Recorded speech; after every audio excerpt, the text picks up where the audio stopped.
The Stephen F. Austin Lumberjacks, first time these two schools have ever played in college basketball. Take a look at our starting lineup. For Stephen F. Austin, they are a veteran bunch. They have 3 senior starters and 2 juniors. Of course, their star, Kevon Harris, averages close to 20 points per night. Duke, on the other hand, very young by design. And they have just 1 sophomore, and the rest freshman. Trey Jones is now starting his 43rd consecutive game. He has never come off the bench as a college player. There's Kyle Keller, now in year number 4 with Stephen F. Austin. Took him to the tournament a couple of years ago. He'll be matching wits with Mike Krzyzewski in his 40th year. All right, let's play some basketball. And the tap is won by Vernon Carey Jr. and the Duke Blue Devils. Stephen F. Austin plays an aggressive man-to-man. They're a team that defensively, they get out on you. They like to force turnovers. When they force turnovers, like to get out and go. And Trey Jones hits the deck. We've got an early whistle 15 seconds into the game, and we'll have free throws. While we have a moment, Dan Bonner, how about your 4 keys to the game? Well, one of the things that Stephen F. Austin has to do, they've got to play Duke 5-on-5. And what I mean by that, they have to protect the ball. They cannot turn it over and allow Duke to get rolling in transition, because then the Blue Devils will be impossible to guard. And for Duke, their season has been based on their defensive pressure and their up-tempo pace, and I think they have to maintain that tonight. I'm talking about turnovers. Stephen F. Austin, they average close to 21 turns per game. Yet somehow they've been able to fashion a 4-1 record. A lot of turnovers. Foul was called on Kevon Harris. He needs to be careful. Well, they average a lot of turnovers per game, but total on the year, they have forced 25 more turnovers than they have committed. They're a good defensive team. This is Harris. 3-point shot, Como. Up and through. John leads the #1 team in the country. This is not a great 3-point shooting team. They don't rely a lot on the 3-point shot for their offense. Como's a pretty high percentage shooter, though. And another foul involving Trey Jones. This time it's whistled on Jones. Mike Krzyzewski claiming that Trey Jones was undercut, but John Como trying to move his feet. Now, you're allowed to be moving when there's contact. You got to get your both feet on the floor facing the dribbler. Then you're allowed to move to maintain your position. Mike Krzyzewski not happy with that call. Now, do you think he knew that Stephen F. Austin's colors were purple? He's wearing a purple tie. If he's watched the tournament in recent years, he probably knows that Stephen F. Austin wears purple. They've had decent success. Well, he tends to be pretty busy during the tournament. And a push-off foul. Como gives it right back, trying to create some separation. So 3 personal fouls, 2 and 1 in the first 70 seconds of game time. Well, that's clearly a push-off, but that's what that Duke pressure will do to you. This is a Duke defense that is much different than their defense over the last couple of years. They really get out and they really get after you, and they have the personnel to do it. 2 turnovers now for the Blue Devils. Harris probing, looking for room, throws it up on the rim, and it's cleared by Carey. Nice outlet to Jones. Results in a corner 3. Cassius Stanley.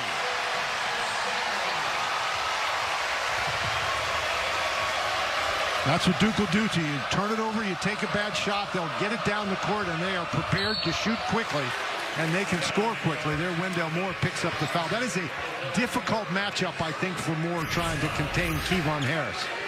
Trey Jones, of course, a master in transition, and what a great job by Cassius Stanley to sprint down the court. He had all day to shoot that ball. Lumberjacks a tough time getting back on defense. They'll need to do a little bit better job than that. Stanley had shot a lot of them, but when he does, they go in. He's now 8 for 14 from behind the arc. Well, Duke has 5 players that have made at least 6 3-point shots.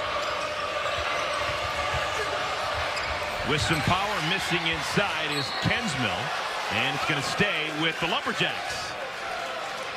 Gavin Kensmill, junior from Suriname, transferred from Iona. Actually played in the NCAA tournament with the Gales a couple of years ago.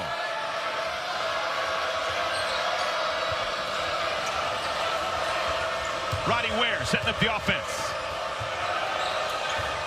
And Harris is a guy who'll play inside and outside. One and done, rebounded by Carey. Leads the team in rebounds by a wide margin, close to 10 per game. Moore fumbles it, turns it over.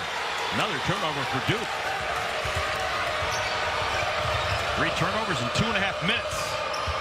Bounce pass inside. Easy bucket. Nathan Bain. Now Bain starts for him, Eric, but he doesn't play a lot of minutes. Gets in a little bit of foul trouble, but you could see he took that three-point shot. He's a pretty good three-point shooter. That time got open inside. Oh, my goodness. 4 turnovers in the first 2 minutes and 49 seconds. Cassius Stanley was open in the corner, but he's simply not that tall. Now, he's got the reputation as being a great athlete. They say he broke Zion Williamson's record for vertical jump, but he would have had to break a lot of records to go get that one. First up for either side, it's going to be Alex O'Connell coming in, number 15 for Duke. Also into the game for Stephen F. Austin, we're going to see David Packle-Reese. And the ball's out of bounds. Last touch by the Lumberjacks. Duke basketball. So Duke hasn't missed a shot. The only problem is they've only taken one.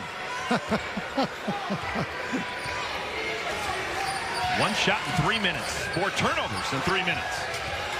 It's hard to shoot the ball if you're throwing it to the guys in the other shirts. They're now 2 for 2. Vernon Carey Jr. Carey does such a great job getting position inside. He can catch the ball in traffic.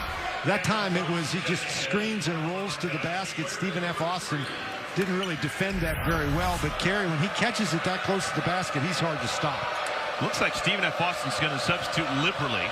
Samaje Hart into the game along with Cameron Johnson.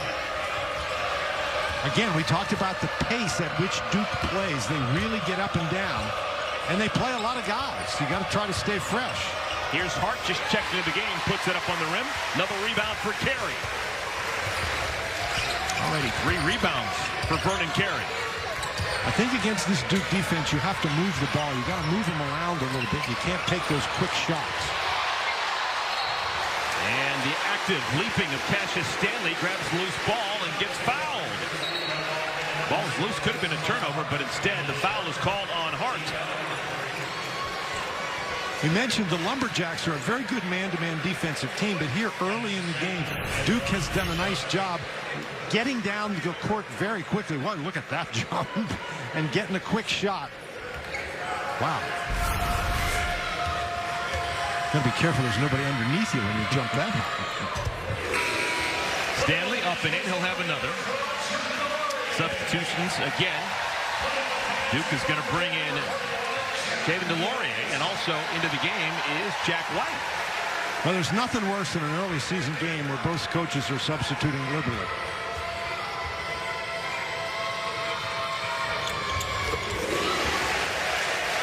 Charlie Daniels into the game for Stephen F. Austin. He wears number 12, and if you're asking, no, he did not bring his band. Or his cowboy hat, as far as we know. 9-5. Duke leading Stephen F. Austin. A lot of dribbling for Harris. Up and in. And that's the kind of basket that Harris is capable of making. Big and strong. He drives to get to the lane. The one thing about Harris, when he's driving the ball, he's driving it to score. He's not looking to pass it. From the corner, O'Connell to misfire. Strong rebound up and through for Jack White. And that's one of the things that Duke does very well. In fact, they are the best in the country at offensive rebounding. They have been totally dominant on that in that particular statistic. Look at that number. 17 offensive boards per game. And Jones doing what he does best. Being a pest defensively, forces the turnover. Well, a good start on the offensive glass for the Duke Blue Devils. Jack White fresh into the game, gets the carry and the stick back. Duke up 4.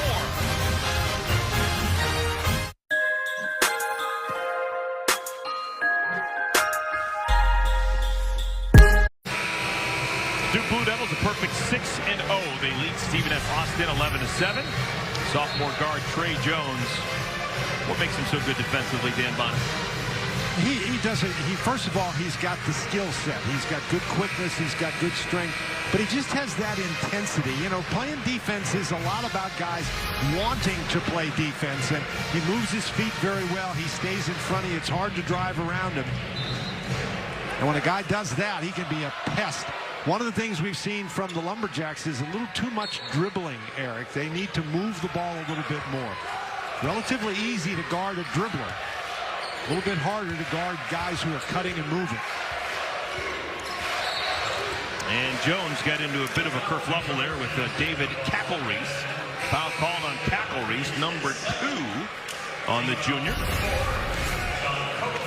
ACC preseason first team. We got Trey Jones in the mix. Well, you'd like to have that great start. You'd like to have that team. You win a couple ball games in it. All of those guys have thus far played up to snuff. White to cut. O'Connell.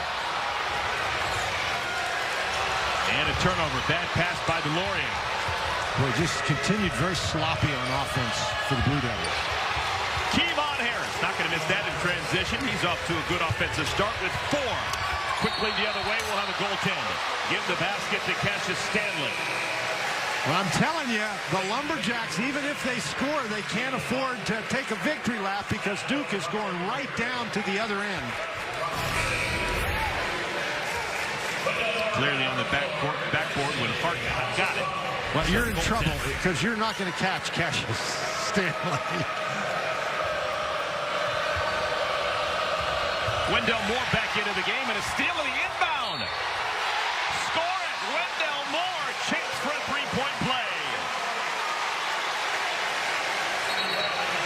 That can't be fun to play against when Duke is pressing you. And that's what Duke does. That they have been totally disruptive with their defense. This is just a really nice play by Jack White. Steps right in front of Nathan Bain, and then Moore, an acrobatic move on the inside. Well, now, this young man has some strength, doesn't he, to just carry the ball up like that. One thing he hadn't done thus far this season is shoot free throws, but that's some strength to get the ball up on the board. Battle for it. It goes in. Give the basket to Cameron Johnson on the tip. And Duke as a team not elite at the free throw line. 68% as a club through 6 games. Jones off the window. Feathery.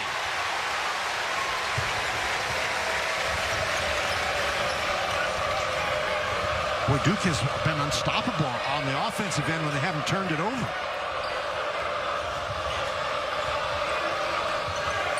Bain bothered by White.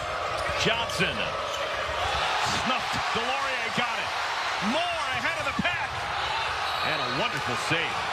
Earning the scholarship, Don Como giving it up. Get back and foiling the dunk attempt. And getting the ball back. He knocked it off from Moore's foot. Delorier, his role is as a defender and rebounder, and not going to see a much better block shot than that. A great outlet pass. Goodness. But you're right, Como does a nice job hustling back. Good job by the officiating crew not to assume that the ball was last touched by Como, but instead went off the leg.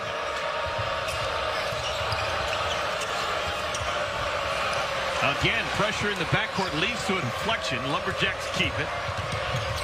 You've got to be very tough with the ball. You've got to make short, crisp passes, and the guys to whom you're passing the ball have to step to the ball. Jordan Goldwire into the game for the first time for Duke. Off the window and in. Johnson again. He's got 4. Duke has still just missed 1 shot. They are 6 for 7 from the field through the first 6.5 minutes. See Stephen F. Austin still trying to apply that defensive pressure.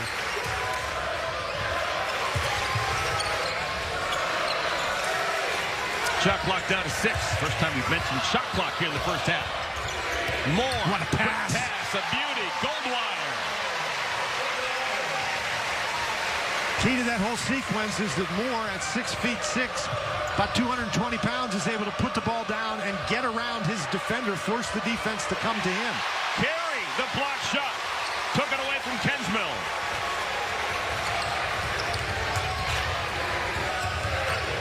Moore, some nifty dribbling, finds Carey. Largest lead of the night for Duke. They lead by 8. Well, this is what Duke does. They just spurt at you. You know, you're in the game with them, and then all of a sudden they hit you with a 10-0 run, and you're wondering what happened. Kensmill got behind the defense. Carey lost track of him. Well, every once in a while when you're going to try to play pressure defense, your opponent is going to pass out of that double team and find an open man. That's just the price that you pay for that kind of aggressiveness on the defensive end. Moore, deflected pass.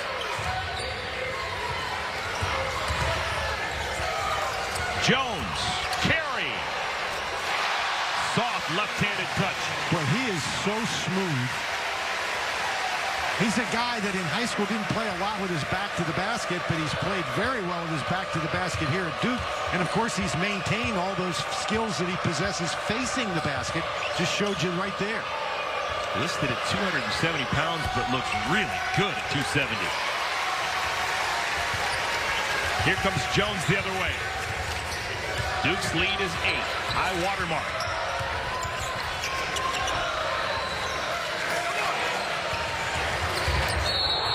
And contact. And it's going to go against Wendell Moore. Second foul on the freshman from Charlotte. We've got a timeout on the floor. How about this kid? Vernon Carey, Jr., 6'10", 270, and skilled. How did you do it? And my wedding website is done. Yeah. That one's Team they most recently made the NCAA tournament in 2018. Kyle Keller, head coach at that point, so recent success.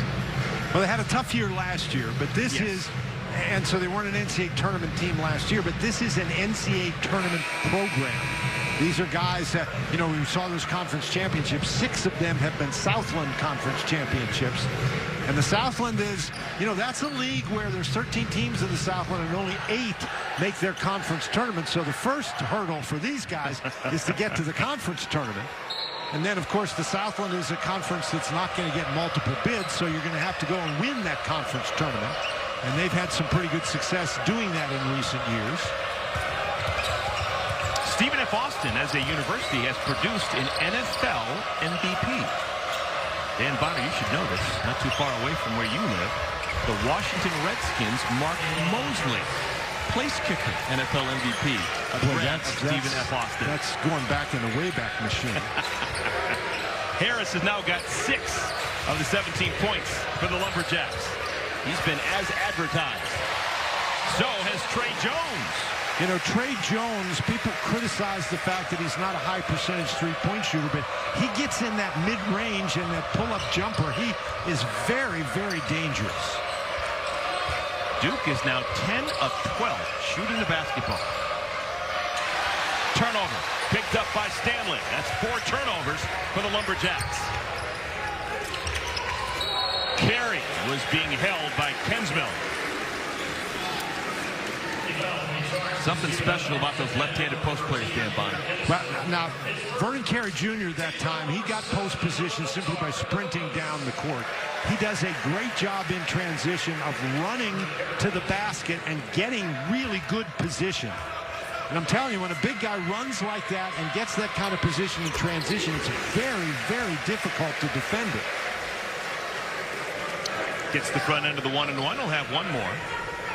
And he's another guy who you talk about Duke not being an elite free throw shooting team. He has struggled a little bit so far from the line. Don't know why. That's a good looking stroke. It sure is. My goodness. That looks like it's going to go in every time. Again, pressure in the backcourt. Ware will try his hand.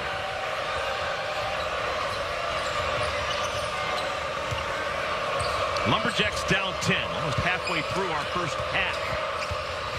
And Ware had his pocket picked. Hurt the other way.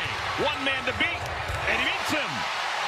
The freshman from Rochester, Minnesota, his first bucket. And the Lumberjacks have to call timeout. They're now down by 12. It's their largest deficit of the evening. Well, watch Ware here. He just stands there and waits very patiently. That's a great job getting the ball on the dribble, and then he's able to take it to the other end. That's really nice play. Great timing to knock that ball away on the dribble, and then pretty good balance to avoid the foul and knock the ball in the basket. Matthew Hurt, so good. Freshman has now started 6 of the 7 games. He had a tough time against Georgetown in that championship game in Madison Square Garden. That was a very, very physical game, and Matthew Hurt has an awful lot of skills, but you can see he's a little bit, he probably lacks something in the strength department. So a game where it's not really chamber music, it's thump thump, he's going to have a problem. Look at that. 9 of the last 10 times Duke has shot the basketball, it's gone through the net. Quickly the other way, this is Kevon Harris. 6 points next to his name.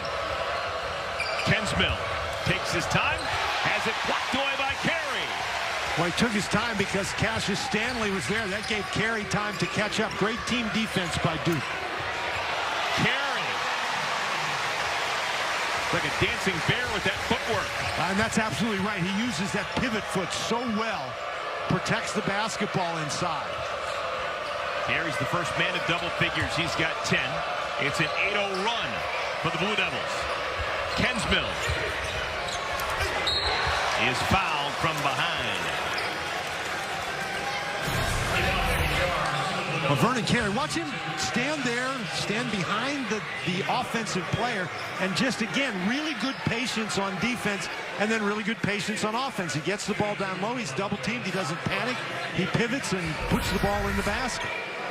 I mean, that defensive play was really something. How many times do you see a big guy drop his arm really hard coming from behind and get that foul? But he just didn't do it. He waited until the Lumberjack player put the ball right in his sights, and then he just knocked it away. Almost flicked it away with his wrist.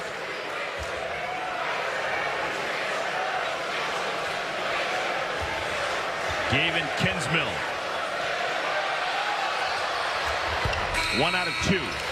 And a substitution for the Lumberjacks back into the game. Samaje Hart. He replaces Calvin Solomon. And again, the Lumberjacks are not a great three-point shooting team. They score attacking the basket. They score inside with Kensmill. It's just hard to do against this Duke defense. They're swarming you in there. Jones, Stanley, Carey, Goldwire, and Hurt.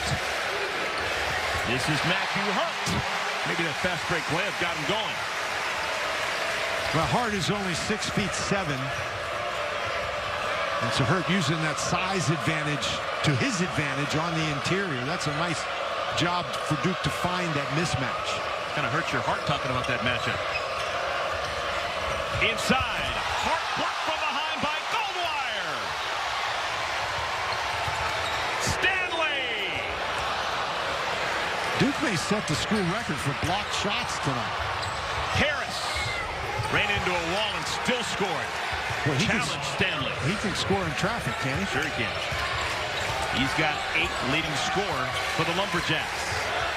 Averages 19.4. And now Harris ahead of the pack. What do you got, young fella? Very casual as he lays it up and in over Trey Jones. And a really good decision by Trey Jones to get out of the way, not only because not much chance of him getting a charge, but because Harris is 6'6", 216 pounds. Something you rarely see. Kevon Harris just told his coach, can I come up for just a second? And his coach's answer is no. Transition back bucket in for there. Harris. So he's going to come out. Someone came to the scorer's table for him. He's not going to stay in much longer. He's giving it everything he can for the time being.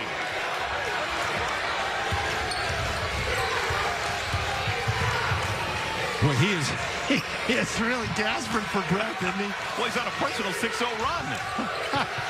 Well, if you're on a personal 6-0 run, you can't come out of the game, can you? Carey, a little too strong. And it's rebounded by Samaje Hart. Como lost it. Okay, if you're Kevon Harris, stand over there in the corner and rest a minute. All right, now he's got the ball. When you have the ball, you're never tired. Bain. Tough pass. Como. In and out. Ever since Kevon Harris said, can I come up? There hasn't been a stoppage. He's had to play an extra minute and a half. You can't commit a foul to get him out because Duke's in the 1-and-1. Hurt behind the defense. Matthew Hurt. Well, people talk about his three-point shooting, and he's a very good three-point shooter. But remember, he's 6'9". He can play inside. How about that? John Como, the senior from Beaumont, Texas. And a ticky-tack foul is called on Nathan Bain. And because of the bonus, we're going to have free throws for Matthew Hurt. We've got a timeout on the floor. They'll give up to these Lumberjacks. Getting after it. John Como.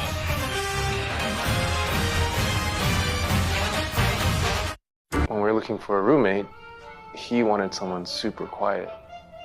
Yeah, and he wanted someone to help out with chores, so we got Jean-Pierre. But one thing we could both agree on was getting Geico to help with renter's insurance. He loves to vacuum. There's just something different to a Disney movie. Pixar is everything to me. I love Moana so much. Verizon knows you love all things Disney. I think we've watched every single movie at least twice. 4 times. 100 times. That's why Verizon gives you Disney Plus on us for a year. I'm so excited to see The Mandalorian. No matter which unlimited plans your families mix and match, your plan comes with classics and new originals on us. And plans start at just $35 a line. Anybody want to do it on the dark side? I will. Because the network more people rely on gives you more.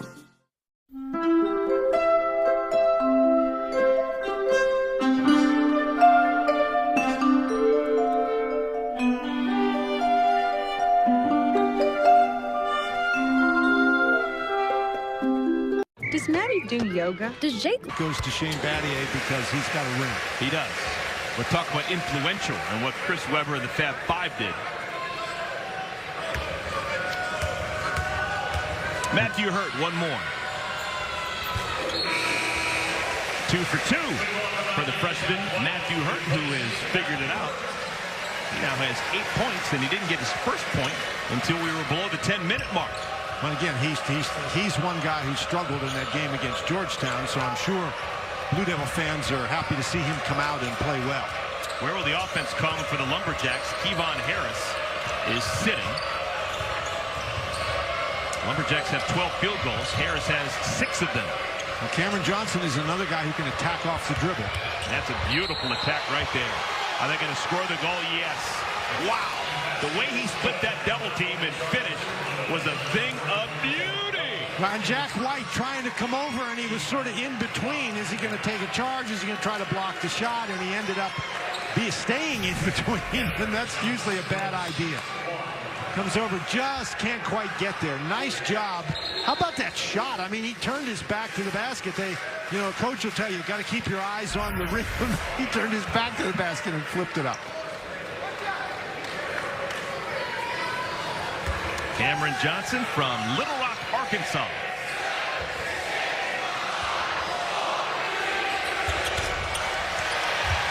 Delorier rebound. Delorier, White, Moore, Jones, and Stanley. The 5 on the floor for the #1 ranked team in the country. And as we've seen from Duke all year long, they play a lot of guys. Stanley. I think the ball fell out of his hands and then was hammered back at him. That's going to go as a blocked shot, but I don't really think that was a shot attempt. This is goofy. I don't know that anything goes on this goofy. I think the ball, he got his shot blocked twice. Yes, that's what it was. Offensive rebound hauled in by White, and he hits the deck. That means he'll have free throws.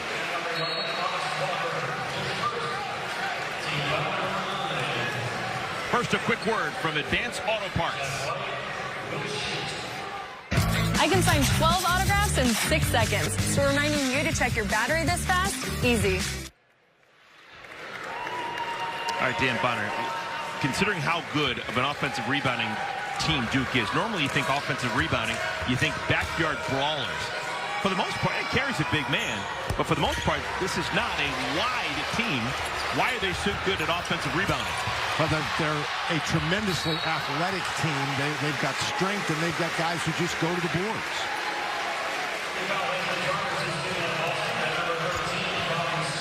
Going to the boards again results in a free throw opportunity for White. Missed the front end a moment ago. He'll have to do. He'll get a chance for 2. We're now in the double bonus. So 2 free throws for Jack White, who clanked one a moment ago.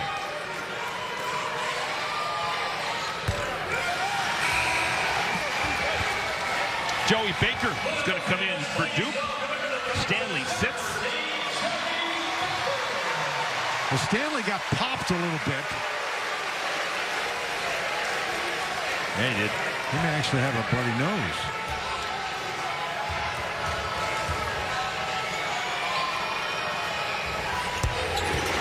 One out of 2 for White. Lumberjacks still playing. Oh, no, back into the game now is Kevon Harris. Just checked back in that last whistle. He's been their best offensive weapon with a bullet. Last touch by Charlie Daniels. Duke basketball. And it doesn't really make any difference which lineup Duke is playing. The defense stays just as aggressive. 6 turnovers for Stephen F. Austin. Not a deal breaker. You come into this environment, and a team that's loosey-goosey with the basketball, I think they'd probably be happy with 6 turnovers at the 5-minute mark of the first half. And Duke's the one who is having a hard time keeping a handle of the basketball. Turnover number 9. The difference is when Duke doesn't turn it over, they're shooting an extremely high percentage. And even though Stephen F. Austin hasn't turned it over, the Duke defense has forced them to play in a very discombobulated kind of state, so they are not shooting a high percentage. Duke leads by 10. John Como looking for help, finds Harris. Kevon Harris into a thicket of Blue Devil defenders and still gets it to fall. It is amazing how well he can score with people all around him. Stronger than 10 rows of onions when he gets in the paint. 14 points, hasn't missed a shot. Welcome, Cameron. It's important to play here. Well, he was the second leading scorer in the Southland last year. Don't go to sleep on the Southland Conference, folks. Here's Joey Baker. And a blocking foul called on Baker. First foul on the sophomore. We talked about Harris. He puts it down, and you notice when he goes to the basket, even though there's 5 white shirts around him, he's not looking to pass. He's looking to put the ball in the goal. And you can certainly understand why. He's been very successful doing it. Already 12 points, averaging over 19. When this season is over with, he could have 1,600 points in his career. He's been a real good player for 4 years for the Lumberjacks. Vernon Carey back in. And scoring on top of Carey is Charlie Daniels. Now that was an unbelievably difficult offensive sequence. Duke harassed the life out of him, and yet the Lumberjacks were still able to score. And White lost it. He felt he got bumped. No call. 10 turnovers in the first half for Duke. Harris, more on him. Gets a screen. Straight on 3. Wipe it away. The screen was bad. Foul called on Charlie Daniels. We've got a timeout. 6-point game. A 5-run keyed by Kevon Harris. He has been the goods. Well, he really has, and his ability to take the ball to the basket and score in traffic has been very impressive. It's not like the Blue Devils haven't surrounded him. They have. But he's been able to cash in on a couple of those turnovers. And here again, there's 5 Blue Devils around him. He still gets it into the basket. All right, wake up the kids. We may have something brewing here because of the work from Kevon Harris. Stephen F. Austin has made 8 of their last 11 shots. While Duke, they've missed 5 of their last 6. And they were shooting the ball very, very well before that stretch. So when you're missing your shots and you're turning it over, that is not a formula for success. Wendell Moore from 8 feet, shot at 11. Here comes Harris. Kevon Harris somehow going 100 miles an hour, scores the goal. With again, there was 2 guys around him. He had to move the ball from one side to the other, get it up through a couple of sets of arms. And when he shoots the ball like that, it doesn't go in cleanly, Eric. If you notice, it bounces around the rim a couple times before it goes down. He's got the touch of a masseuse. Carey, one and done. This is just a 4-point game, folks. Number 1 team in the country being challenged in the first half. And a travel. Careless with the basketball was Cameron Johnson. Turnover number 7. That's a really good outlet pass. Then Harris. Trey Jones tries to swipe at the ball. Baker tries to swipe at the ball. And somehow Harris gets it up through both of them. Well, he's pretty excited, and you can understand why. It's been 4 full minutes since Duke last scored from the field. Jones. That's a 3-pointer, much needed. And I think that's, people criticize Trey Jones and his shooting ability, but it just seems to me that every time they need a huge 3-point basket, he delivers, and that's an important one here to stop that run. He may not make all the shots, but he makes big ones. Don't tell me how many, tell me when. Harris on the post-up. Spins on the freshman Moore and scores on top of Carey. Kevon Harris is going to be a household name by the end of the night. Oh, almost a steal. Harris ahead of the pack. What do you got, young fella? With 2 hands. Oh, the crowd is absolutely stunned. It's been the Kevon Harris show here in Cameron Indoor Stadium. He has got 18 first-half points, and the locals started chewing the fingernails. They are certainly wondering what the heck is going on. But again, this is a scrappy, we said it before the game, this is a scrappy defensive team from Stephen F. Austin. What a great job using his body, just forcing Carey far enough away that Carey, I think, makes a good decision not to try to go for the blocked shot. But then this is another turnover. Duke, the turnovers piling up for the Blue Devils, and Stephen F. Austin converting. Dan Bonner, one of the great examples that sometimes a 4-year player, a senior who has been there and done that, can still survive and excel in the college game.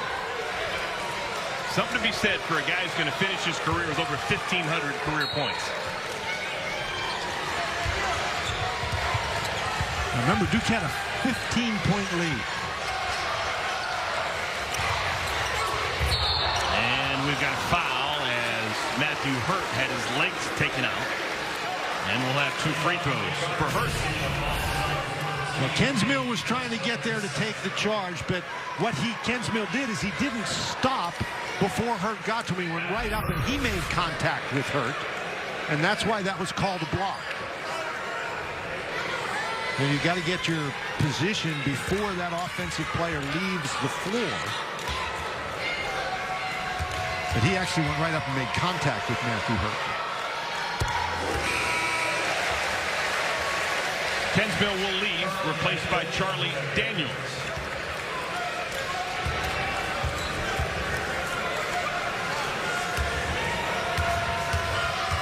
Kensmill's their second leading scorer. He's been relatively quiet today. It's been hard for him to get the ball inside, given the pressure that the Duke defense has exerted on the ball and the size that Duke has put up against him on the interior. Como sitting up the offense. Imagine looking for Harris at some point. This is Harris. First real bad miss of the first half. Duke basketball. That was a nice job by Cassius Stanley to just stay close, make Harris shoot a tough shot. Harris has made some tough shots, but they're going to have to give him an oxygen tank and maybe an IV at the half to keep him going. Kevon Harris has been that important for the Lumberjacks. Well, he knocked that ball away from Moore. Moore fires a pass over to Hart. Hurt with the miss. And out of bounds, it's going to be Stephen F. Austin basketball. Now, Hurt missed that shot, but that was some kind of pass by Wendell Moore.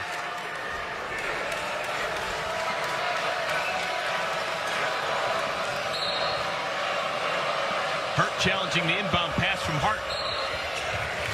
And Hurt kicks Hart's pass. Do it again. Hart on Hurt. Nope. Say that fast 6 times. Just testing myself. Under under a minute to play here in our first half. Well, and Stephen F. Austin is certainly testing Duke here in this first half. First time these two schools have ever played, and Duke may never schedule Stephen F. Austin again. Just a 5-point lead for the #1 ranked team in the country. Deep three. Shot is missed by Hart. Here comes Duke. Jones transition three. One and done. Now Ware forcing the issue. Daniels the post up against the smaller man. Open look. Hart inside. Boy, that was some pass. It is a one-possession game. Shot clock's off. Duke is going to hold for the final shot.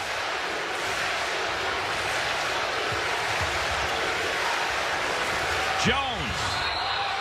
And a blocking foul will put Jones to the free throw line with 3.9 remaining in the first half. Now, Daniels does a great job. He didn't even turn before he made that pass. And Como just doesn't get there in time. That's a really nice job by Trey Jones. Not only does he keep the pressure on you when he's on defense, but he can take the ball and go by you and put pressure on you that way, too. Duke so far in the first half at the free throw line.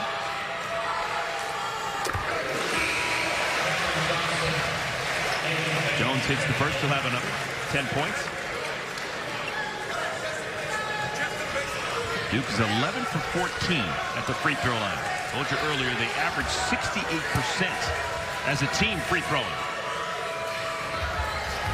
Two good-looking freebies for Jones. But obviously those free throws are one of the reasons why they're leading. A lot of turnovers, and Stephen F. Austin has been able to get inside the defense here down the stretch in the first half. Harris will start in the backcourt. He's going to have to put something on the rim. It'll count if it goes. And it's just shy. He actually got a pretty good shot on it. He did. Real good first half for Kevon Harris and the Stephen F. Austin Lumberjacks out of Nacogdoches, Texas. They're putting the feet to the fire, the #1 team in the country. Who knew? That's why you play the ball game, folks. Duke Blue Devils have the lead, but only by 5. 20 minutes in the books. Stick around, more to come.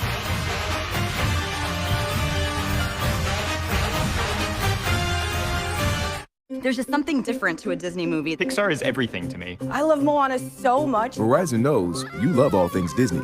I think we've watched every single movie at least twice, 4 times. 100 times. That's why Verizon gives you Disney Plus on us for a year. I'm so excited to see The Mandalorian. No matter which unlimited plans your families mix and match, your plan comes with classics and new originals on us. And plans start at just $35 a line. Anybody want to join the dark side? I will. Because the network more people rely on gives you more.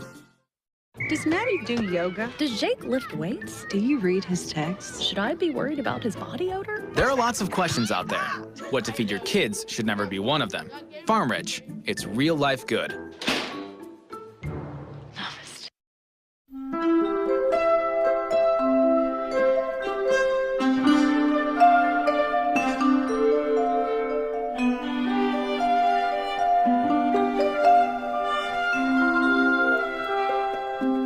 We thought we lost everything in that fire, but my independent agent and auto owners made sure we were up and running fast. That's what mattered to us. For whatever lies ahead, we're always there. Auto Owners Insurance. Are you ready for all the football, all the time, in a season that never ends? Well, these 6 planes are ready. This grandpa's ready. The fans are ready. The teams are ready. Are you ready? Strikes it well and scores! Oh, I don't believe it! And what a goal that is! Can you believe this? Really? Can you believe it? Euro 2020, coming in June on ESPN.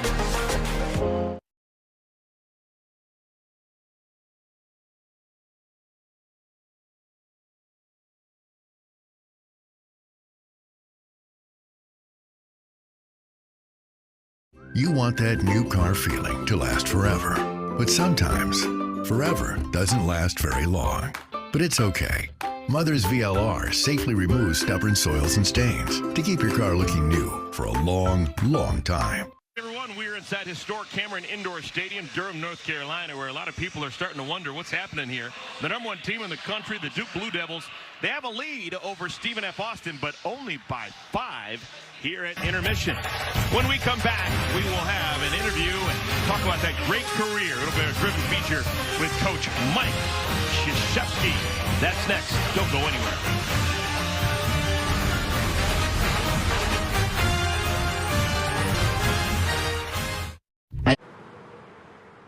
Month after the lights went out. Alexa, pause my podcast. Alexa, set the temperature at home to 71 degrees. And turn on the lights.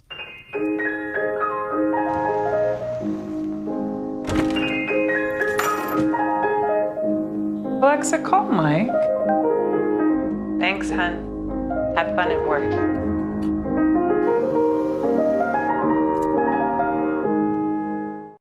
I've lost 2 homes in my lifetime.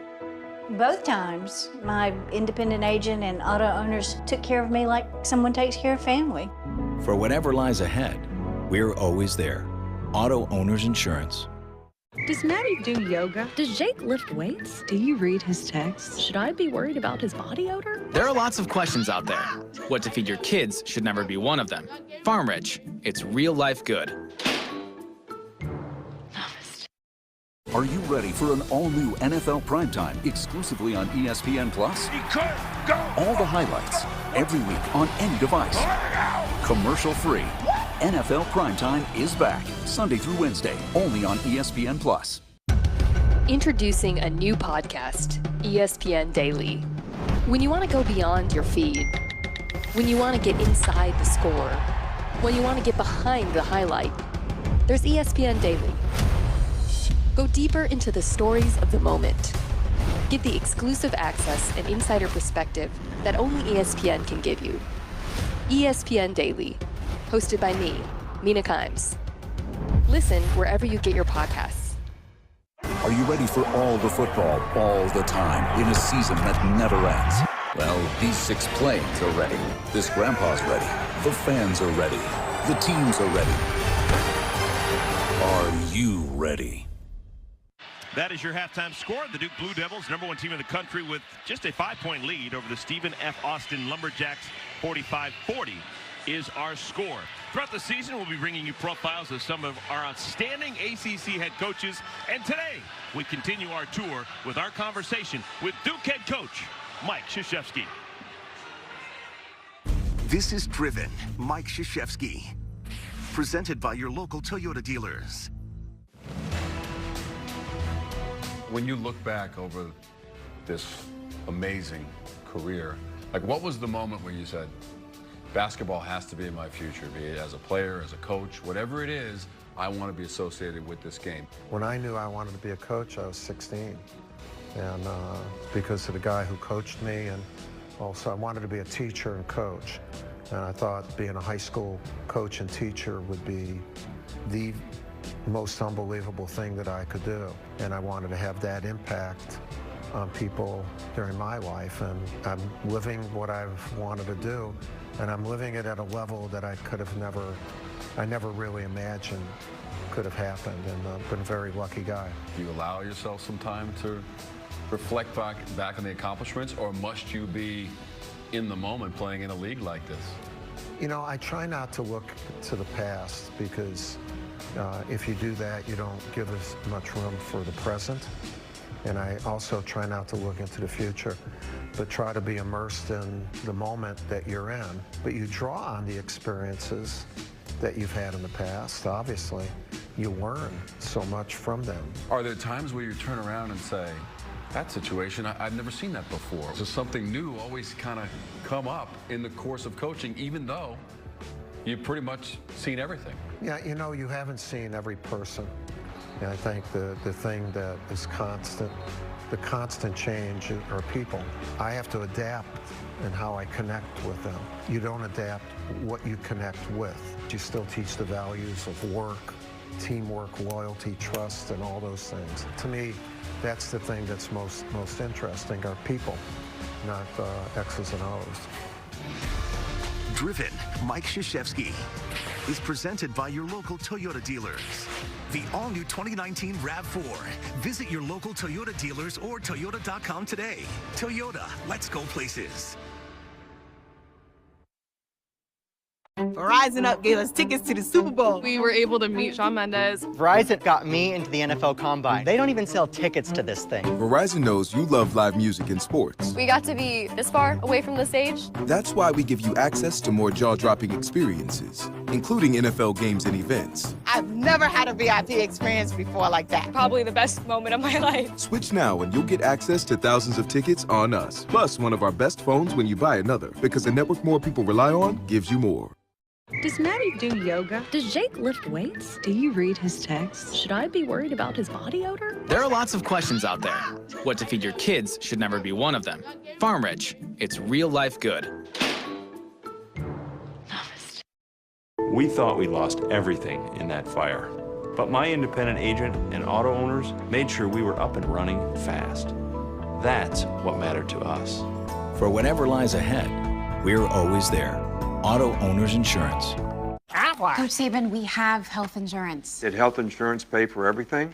We still have bills. Aflac gives you money directly to help with those. Aflac sounds like a winner. We try. Get help with expenses health insurance doesn't cover. Get to know us at Aflac.com.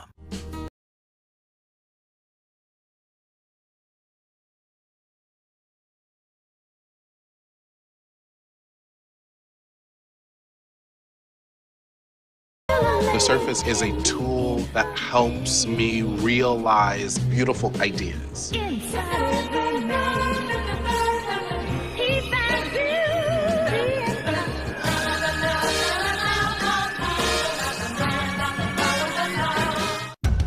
Introducing a new podcast, ESPN Daily. When you want to go beyond your feed, when you want to get inside the score, when you want to get behind the highlight, there's ESPN Daily. Go deeper into the stories of the moment. Get the exclusive access and insider perspective that only ESPN can give you. ESPN Daily, hosted by me, Mina Kimes. Listen wherever you get your podcasts. Are you ready for an all-new NFL Primetime exclusively on ESPN+? All the highlights, every week on any device. Commercial-free. NFL Primetime is back, Sunday through Wednesday, only on ESPN+. Second half basketball just right around the bend. Our score through 20 minutes. Maybe a bit of a surprise. The number one team in the country, the Duke Blue Devils, just a 5-point lead over Stephen F. Austin. With Dan Bonner, I'm Eric Collins. Dan, this is your opportunity to tell the people at home, what did we witness in that first half? Well, you know, just because Duke is number one, the other guys practice too, and the other guys happen to bring this guy with them from Nacogdoches. Kevon Harris has been outstanding. 20 points in the game, almost all of them of this variety, driving the ball to the basket, scoring with lots of guys around him in traffic. Duke has had no answer for him. Now, this is the one wide open look that he got, but again, he made 10 of 13 field goals in the first half. The only three-pointer he took was right there at the end of the half, and he almost made that too. The numbers are very interesting here. Second to the last, points in the paint, and it's not like Stephen F. Austin has been throwing the ball inside to a post guy, back to the basket moves. These are drives, getting the ball close to the hoop. Duke this season, the most points in the paint they've given up in a game is 34. Duke shot the ball very well early. They tailed off at the end. Duke is really ahead because they've been able to make free throws. It's an old school basketball game. We've got a combined 3 3-pointers made. 2 for Duke, 1 for the Lumberjacks of Stephen F. Austin. We'll take a timeout. When we come back, we will have second half action here from Cameron Indoor Stadium. It is closer than probably most people would have thought. Just a 5-point lead for the number one team in the country.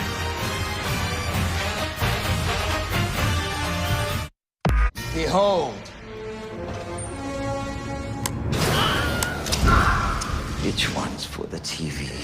Try this, boss. It's Amazon Fire TV Cube with Alexa voice control. It's easy. Alexa, turn on the TV.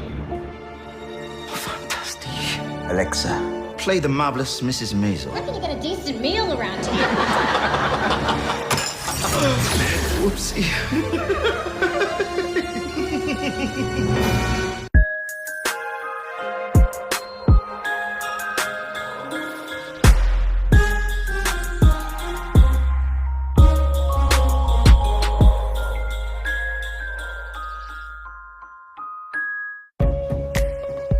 Discover automatically matches all the cash back you earn at the end of your first year.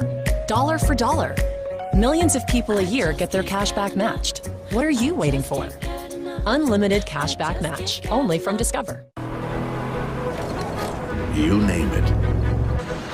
The Ford F-150 will tow up to 13,200 pounds of it.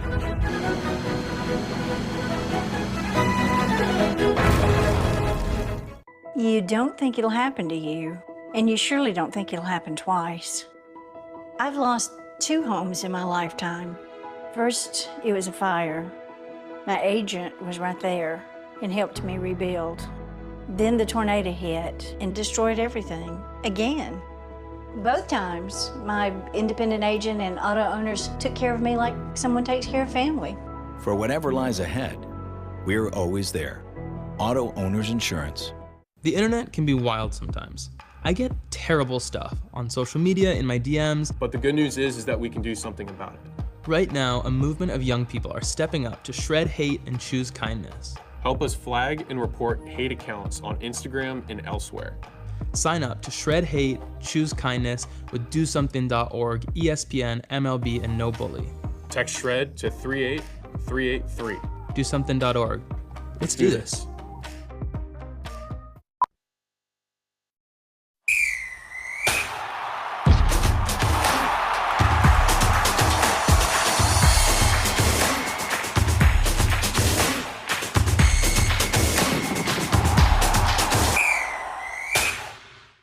Sleepy small college campus, but not when you get to the team store. They will sell you a t-shirt or two.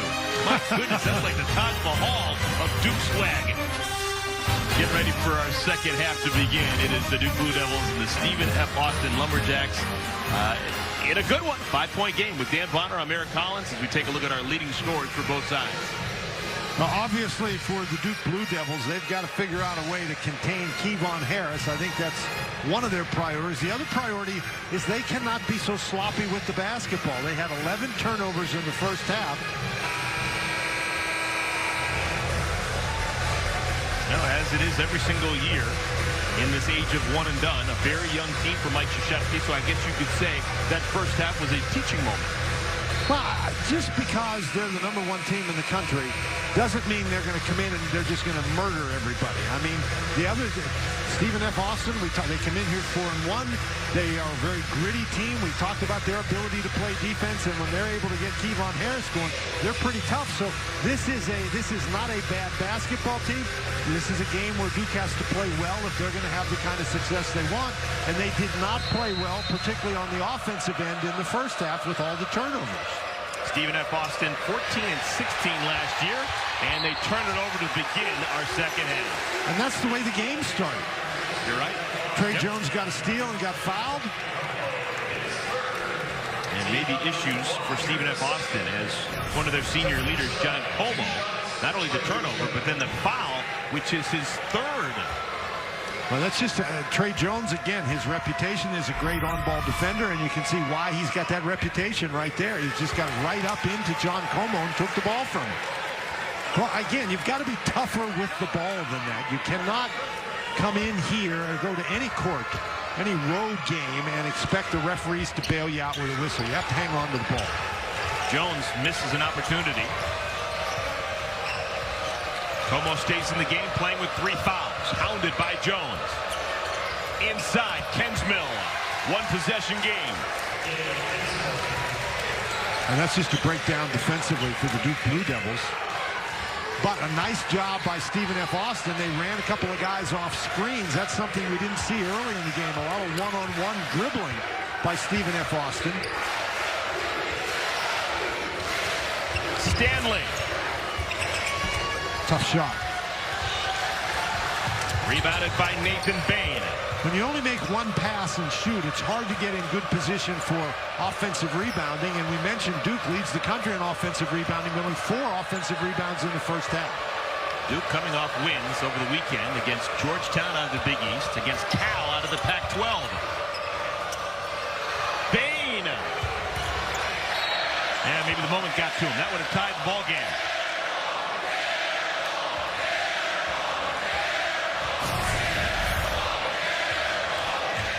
You're talking about a screen right here, and the guy comes through, and that's a very simple play. You know, everybody runs that. You got to be able to defend it. Nice tip, a little too far.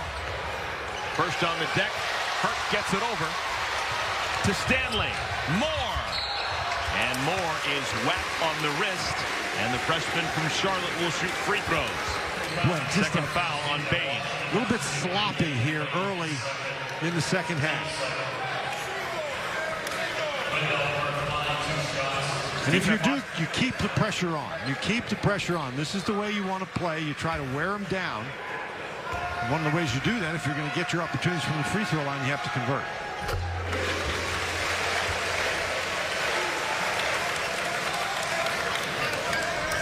Duke 3-0 at home.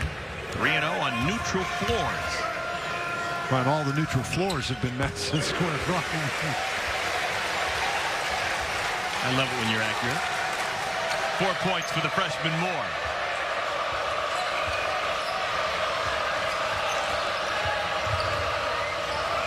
Como. Jones making his life miserable. Entry pass, Kensmill. Disjointed offense so far in this trot down the floor. Still 8 seconds to shoot. Ware needs a screen. Wow, found money. Boy, that's a great battle inside by Kensmill. And Como lost it out of bounds. So we haven't seen a lot of Kevon Harris in the first 2 minutes of this second half for Stephen F. Austin. They haven't been able to get the ball to him. But if he had the element of surprise, he lost it in that first half. 20 points will do that for you. Yeah, certainly Duke is paying a lot of attention to him. Last touch by Stanley. No, Mike Eads, lead official, says, I got it wrong. It stays with Duke. Well, he never pointed, so technically he never had it wrong.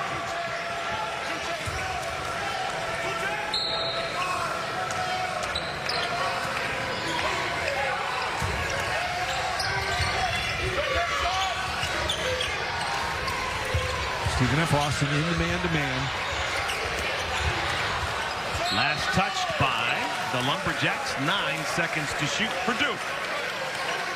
And Duke is trying to get it inside to Vernon Carey Jr., but Stephen F. Austin is doing a nice job defensively, making it difficult. Wow! Cassius Stanley! Highlight of the night so far for Duke.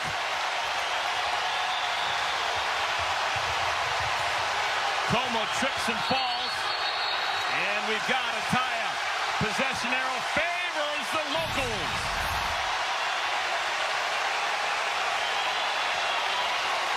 That's a great option to have on your inbounds play, isn't it? You know, Carey and Moore just got in the way to make sure that the Lumberjacks couldn't back up and try to defend this, and then, boy, you just throw it up there. That's pretty nice. Dan, I've been thinking this all night long, but that body type and the length really reminds me of Rodney Hood.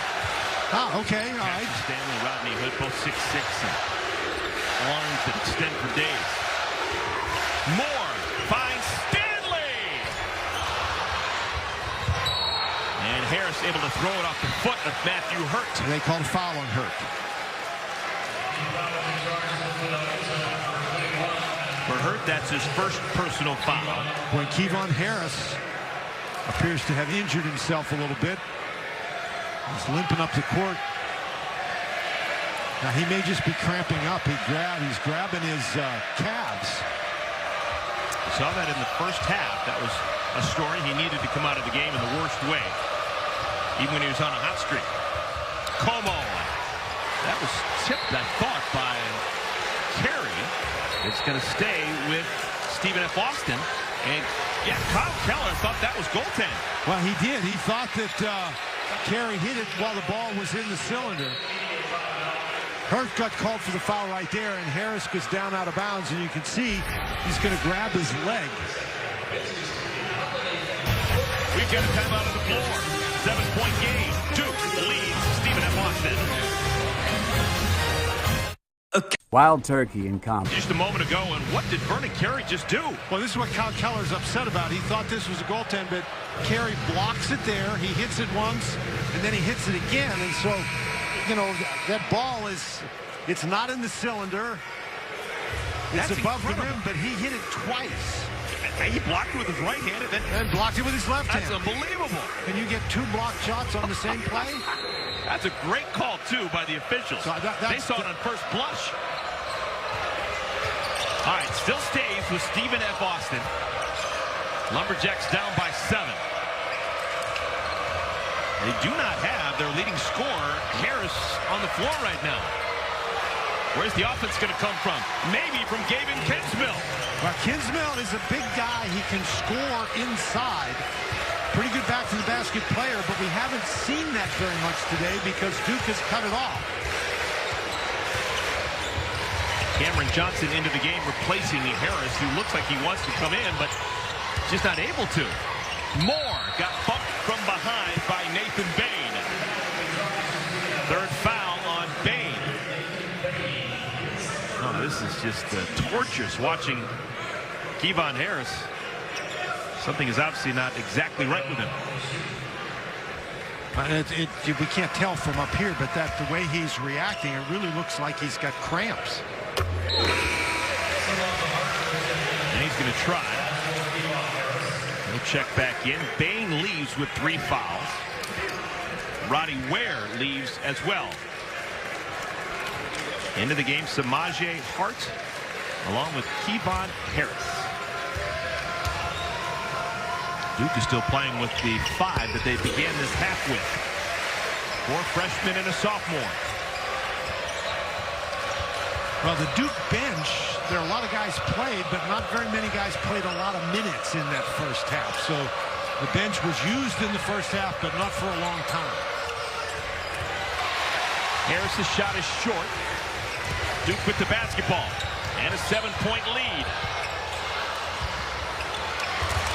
Picked up by Hart. Johnson. Offensive rebound, Lumberjacks, and it is Stephen F. Austin basketball. Happened right in front of the Lumberjack bench, and they're rejoicing over the call. We've got a timeout on the floor. Good stick-to-itiveness by the freshman Cassius Stanley to get back and block that shot to rim. Fasten your seatbelt. Putting the Duke Blue Devils' feet to the fire. And Stephen F. Austin has scored 44 points, 38 of them from the interior, only 6 points outside the lane. Trying to get inside and do some work is Kevon Harris, and he's fouled. And so we're going to get the rarest of the rare free throws for the Lumberjacks. They've attempted just 3, Dan Bonner. And that's actually Duke's attempted 22. Well, that's actually a little bit of a surprise. Lots of times when you see numbers like that, it's because the one team is standing outside and launching threes. They're not attacking the basket. But Stephen F. Austin has been on the attack all night long. Harris the misfire. He's playing in his 102nd career game. Came in with over 1,380 points. He's gone over the 1,400 mark in today's game. From Elmwood, Georgia. I just wonder if he can hold up. He's only made 2 3-pointers. And Carey is fouled in his foray to the rim. Mismatch. Will shoot free throws. Mismatch inside. Samaje Hart just not able to handle Carey down low. He tried to block the shot. Duke had success early going inside to Vernon Carey Jr. This is just great job using his body. Talk about being overmatched. Hart must feel like he was guarding an oak tree in there. A legitimate 6'10", 270. Vernon Carey Jr. And as an added benefit, a southpaw. Somewhere David Robinson smiling. Tapped out of bounds. Last touch by the Blue Devils. Something about those left-handed pitchmen. Going all the way back to foul in here. Hey, David Robinson! Ask and you shall receive. Wow, wonderful work, guys in the truck. His son Justin Robinson is part of this year's edition of the Duke Blue Devils. Great lefty center from the Naval Academy. Kensmill dumps it down, and missed opportunity for Hart. Love to have that one back. Hart needed to take his time, and he didn't. That was a great pass by Kinsmill. Now Hurt trying to post up Hart. Entry pass denied, but a foul. Duke was committed to getting the ball into the post on that time down the floor. Duke does have, obviously, a size advantage in there, and they haven't been able to utilize that as much as maybe you might think. Foul's called on Hart, his third. And Hart has to leave. Moore. Hurt. Out in front. Should be a bucket. Cam Johnson. This is the second field goal. Make it the third. 3 and 10 attempts. That's a couple of runouts we've seen now for Stephen F. Austin. Hurt extends and scores. That's a great pass. Good cut, but a great pass in traffic. 12 points for the freshman Matthew Hurt. Harris from the elbow.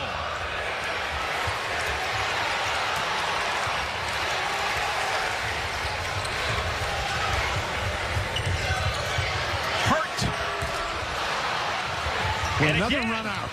Lumberjacks have a man ahead of the pack. And it is Cackle-Reese.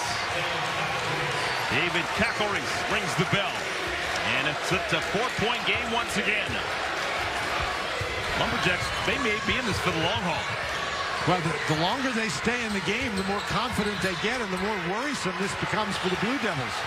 Jones got caught in the middle of nowhere. Turnover number 13 for the Blue Devils. And it looked from up here as if the Lumberjacks had another opportunity to throw the ball long, but they elected not to do so. Cackle-Reese turns the corner. Pulls a Steve Nash. I had no place to go. Charlie Daniels. And a push in the back. Kensmill. Gavin Kensmill is in trouble. He's got 3 personal fouls. Stephen F. Austin has missed a couple of makeable mid-range jump shots, open jump shots. Kevon Harris missed a couple. Now you saw Daniels miss that one. Delorier, O'Connell, and White all check in for Duke. The only constants, Jones and Stanley.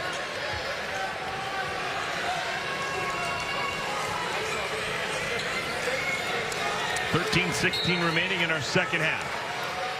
Stephen F. Austin's only lead was right out of the chute, 3-2. First minute of the game. Jones.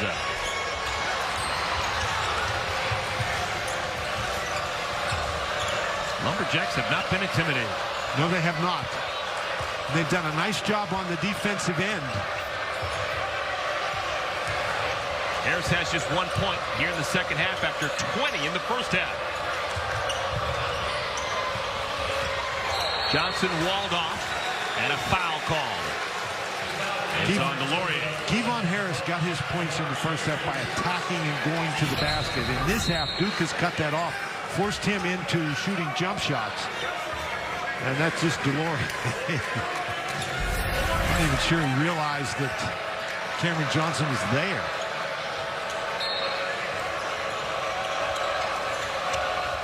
Dangerous pass, almost stolen away. Johnson hangs and hits. Cameron Johnson makes it a 2-point game. Johnson's made a couple of those. He and Harris are the guys who've really been attacking the basket and able to score despite pressure.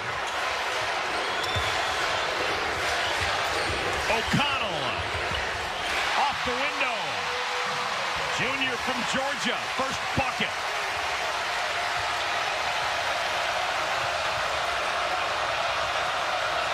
Harris waving off a screen. Tackle Reese. Inside, missed opportunity again. Should have been 2 for Daniels. Boy, missed a dunk.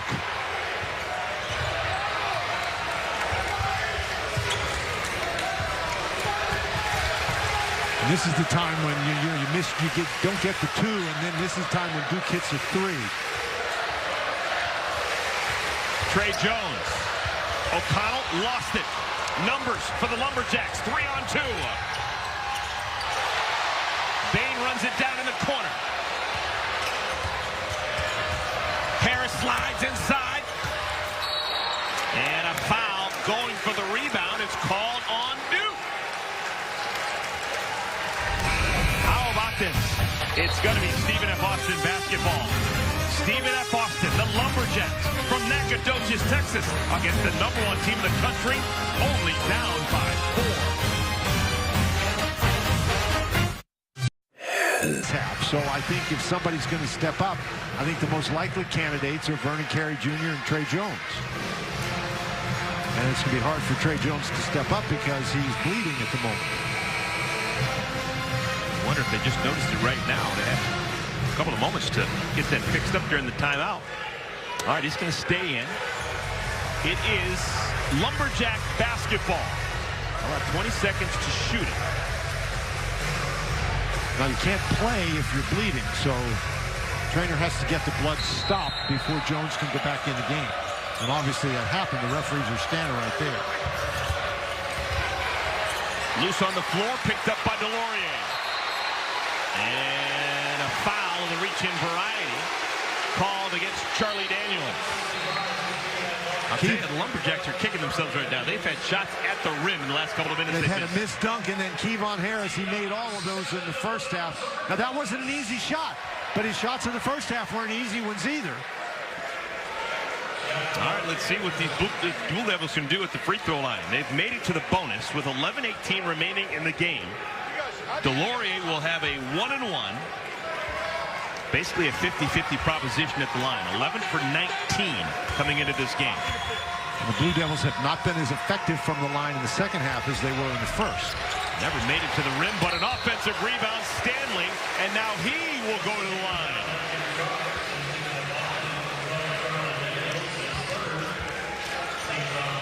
Now Duke needs to make hay at the free throw line because they have gone cold. As cold as a 3-dog night. Started the season, started the game 13 for 15 from the field. Since that moment, they are 5 for 20. So that hot streak at the beginning of the game is a thing of the past. And they were also 13 for 16 shooting free throws in the first half, and they have not shot well in the second half. Stanley has made some spectacular plays, but you see they're only 3 for 9 shooting. Duke now 5 for 11 shooting free throws in the second half. That time down the floor, they make just 1 of 3 free throw attempts. Lead by 5 to the #1 team in the country, the Duke Blue Devils. I think this is a very important possession for Stephen F. Austin. Harris gets a screen, gets into the paint before the shot, a foul. So not a bonus opportunity, just side out of bounds, as Delorier is called for the foul, number 2 on him. Well, this is Kevon Harris just taking the ball. And again, he does not drive to pass. He's looking to take the ball all the way to the basket, and he got whacked a couple of times.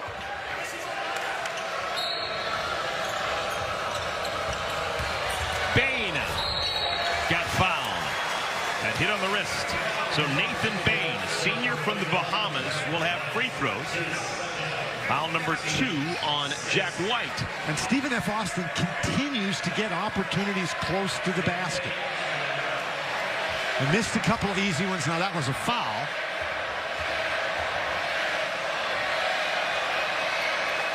Another free throw coming for Bain, but first a quick word from Works.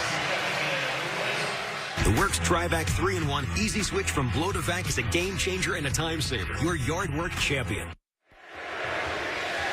Well, if you're Stephen F. Austin, you just don't want to waste these opportunities. Back to a 4-point game. Kyle Keller loosened up that tie. Stanley, Jones, Carey, O'Connell, and White, the 5 on the floor for Duke. And Carey is fouled from behind by Como. And for Como, that's now 4 personal fouls. John Como, big part of what they're doing with Stephen F. Austin. This is really a nice job. Stanley draws 2 defenders, and nobody drops down in time to get Carey. Como, and that's tough for Como. He's only 5'10". So even if he's able to drop down and try to defend Carey, he's given up a foot. That's what happens.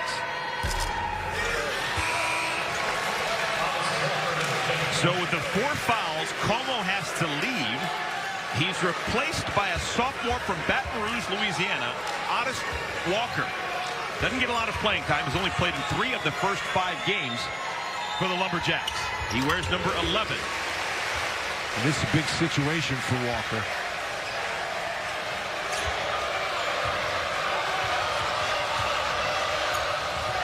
Harris walks it over the timeline, shaded by Stanley. Harris wants to take the ball to the basket. He's looking for a screen. Dump down, Kinsmill. That's a great pass. Everybody was sort of standing there watching Harris. And Kinsmill, that's great position inside.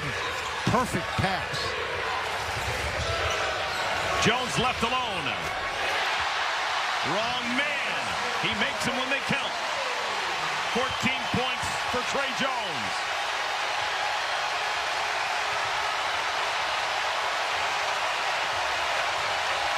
Remaining. Dump down again, Kinsmill. Bain, good catch. Nathan Bain. They just continue to attack inside, and Duke has very little answer in there. Remember, early in the game, 4 different Duke Blue Devils blocked a total of 5 shots. We haven't seen the shot blockers. Tough chance for Trey Jones, but he's fouled.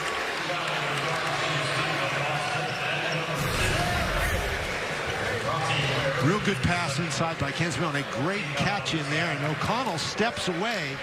Maybe in that situation you triple team Bain and make it more difficult for him to turn to the basket, but there were 3 Blue Devils around, 2 of them stepped away, and that gave Bain a lane. Bain actually got whacked in the face without a whistle. This is now the 30th free throw attempt for Duke. Boy, they continue to struggle in the second half. Wendell Moore checks in. He replaces O'Connell. There's those free throw totals. Remember, Duke was 13 for 16 in the first half. Any chance there's some butterflies there, Coach K? I don't think Coach K. I don't think he has butterflies. There's still the excitement, obviously, and the enjoyment. It's really fun watching him with his team this afternoon, but, you know, I don't think at this point he's nervous. Ware bounces it, Kinsmill. Bain behind the defense. This time rips it down. Another great pass by Kinsmill. I think we're going to get a warning here with Stephen F. Austin for knocking the ball away. It's the delay of game warning. You can't fiddle around with the ball after it goes through the basket. Now, if you're going to come all the way from Nacogdoches, Texas, you're allowed to get excited playing near camera. Where they try a double team, and Kinsmill just moves the double team out of the way, and that leaves Bain wide open. I think Bain is the one who got warned about knocking the ball away. 1 possession game. Closing in on the 9-minute mark of our second half. Now the significance there, if that happens again, it's going to be a Class B technical foul. I'll tell you, we may have not enough Lumberjacks to finish this game with their fouling. That one's on Kinsmill. He joins Como with 4 fouls. Well, Kinsmill has been so important here in this last stretch, last 5 or 6 minutes of this half. And he's got that big body. Samaje Hart getting ready to come in, but that's a downgrade in terms of size. Those free throws that were falling in the first half aren't falling in the second half for the Locals. And what happens for Duke is if you get fouled every time and go to the free throw line, you have to make those free throws, or you give Stephen F. Austin a chance to get right back in the game or stay in the game. Carey missed them both, and an over the back on White. White's got 3 personal fouls. When you go to the line and miss 2 free throws in a game like this, it's almost like a turnover. Well, now with that foul by White, it's going to put Stephen F. Austin in the bonus. We'll see what they can do. It's going to be a 1-and-1. Kensmill will shoot the free throw. And he is a 60% free throw shooter. Made 1 of 2 in the first half.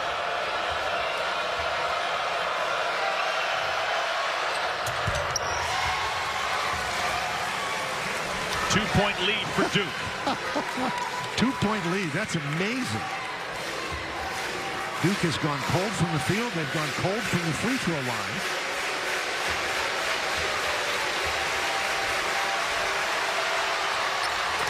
Wow. Beautiful free throws there for Gavin Kensmill, the junior from Suriname. And now Kensmill will have to leave because he's got 4 fouls. Right, and you made the point, and it's a good one. They've got 2 starters now on the bench with 4 personal fouls. Very small lineup in the game. Carey's not in the game for Duke. Well, that's good defense by Cameron Johnson.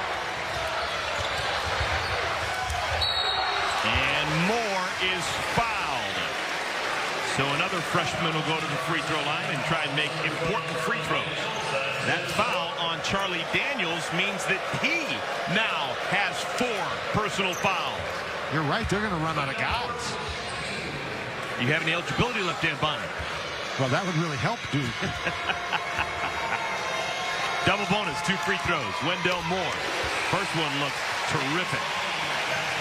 Nathan Bain has to come in, so a very short resting period for Bain. He has to go get Charlie Daniels with the 4 fouls. They don't want Daniels to come out of the game. Daniels knew he had 4 fouls, so he's going out of the game, but he's not the one they wanted. It's Samaje Hart who comes out. Maybe they're going to press on Hart the fact that he cannot pick up his 4th foul. Ripped away by Harris. Ahead what a pass! Johnson. Score the goal, and we're tied at 62. What a pass by Kevon Harris. Who would have thunk? #1 team in the country is being challenged. Moore. Cleared by the Lumberjacks. Harris for the lead. And a foul. Won't have free throws. Cameron Johnson was fouled, and he'll shoot 2 free throws. Now, Kevon Harris just makes a great pass to a streaking Cameron Johnson. And how many times have we seen that? That it's at least 3 or 4 times that the Lumberjacks have been able to get a run out.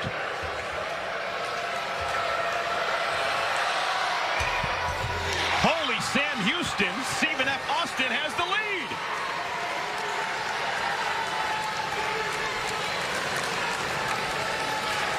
Stunning. Lumberjacks' first lead since 3-2. And they lead by a pair. And despite all the foul trouble, despite everything that has gone on, Kevon Harris having to go out of the game a couple of times with cramps, these guys just keep fighting.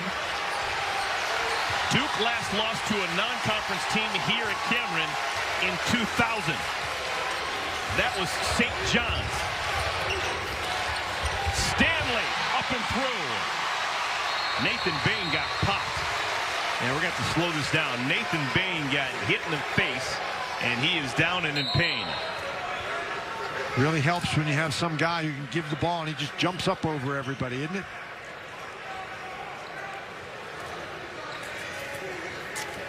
All right, chance for everyone to catch their breath. Some concern for Nathan Bain. 64-64 tie here in Durham. Ball to see if that might have been a flagrant one foul, but they ruled it was just a normal basketball play. That doesn't make Nathan Bain feel any better.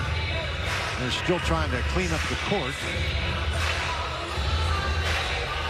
They need to move that along a little more quickly. The guys are coming back out from the court. It is a 64-64 tie. It's hard to tell whether Bain had a bloody nose or whether he got cut in the lip just below the nose. Lumberjacks have the basketball. And Kevon Harris only has 1 point in this half for the Lumberjacks, so they're doing it without their big scorer making contributions, at least scoring-wise. Here he goes. Harris had it stripped away, last touched by White. Well, Duke surrounded him that time. Duke has won 150 consecutive non-conference home games. Last time they lost in that situation was 2000 against Bootsy Thornton and St. John's. Daniels too strong, rebounded by White. Well, Hurt is 6'9", he's got long arms. That was a tough shot. White had his pocket picked. Numbers 2-on-1 for the Lumberjacks. Cackle Reese up and in. Lumberjacks back on top. Boy, great discipline by Solomon to get himself stopped so he didn't pick up the charge and then make the dump-off pass to Cackle Reese. It's amazing how many times we've seen Stephen F. Austin on the break against Duke. Up and through. Matthew Hurt the splash.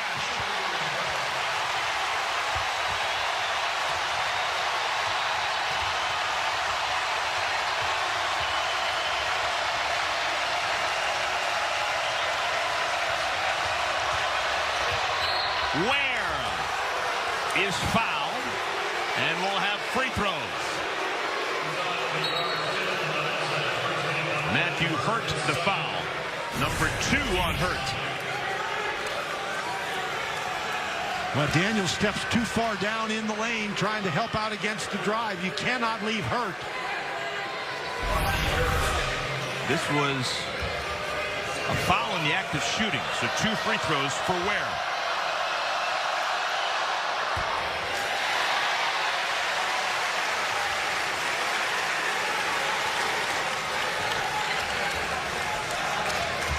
Ware, an excellent free throw shooter.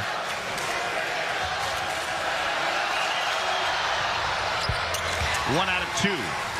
Tie ball game. Jones, Moore, White, Hurt, and Stanley. The 5 on the floor for Duke.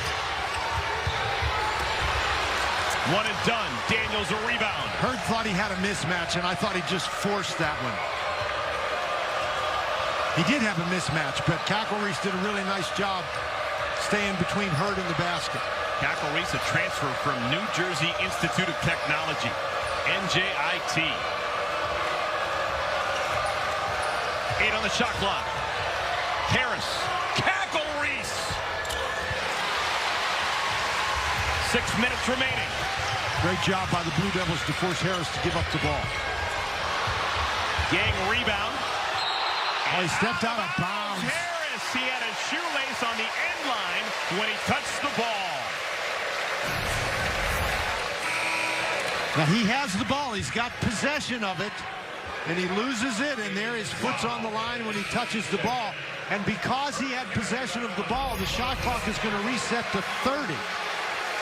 Dan Bonner, wonderful eyes. So 30 seconds to shoot for the home team. So Duke keeps possession, and normally on that play, the shot clock would reset to 20. That's the new rule. But since Stephen F. Austin gained possession, the clock resets to 30. Vernon Carey Jr. back on the floor for Duke. Kensmill's back in the game as well as Bain for Stephen F. Austin. Playing with 4 fouls. Carey, they immediately go to the big man, and he reaps benefits. That's a really smart play. The big guys for Stephen F. Austin all have foul trouble. You know they're going to back away.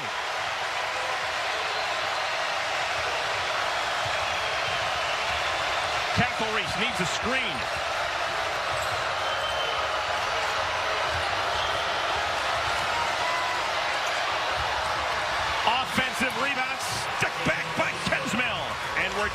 69. Johnson just forces his way to the basket and draws the defense.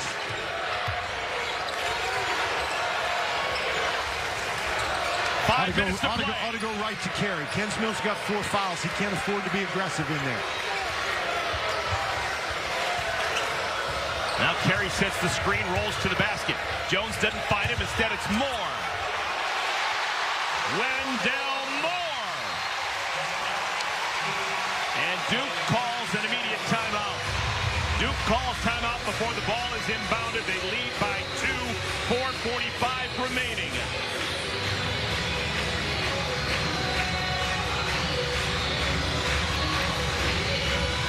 This has been a wonderful way to spend a Tuesday evening.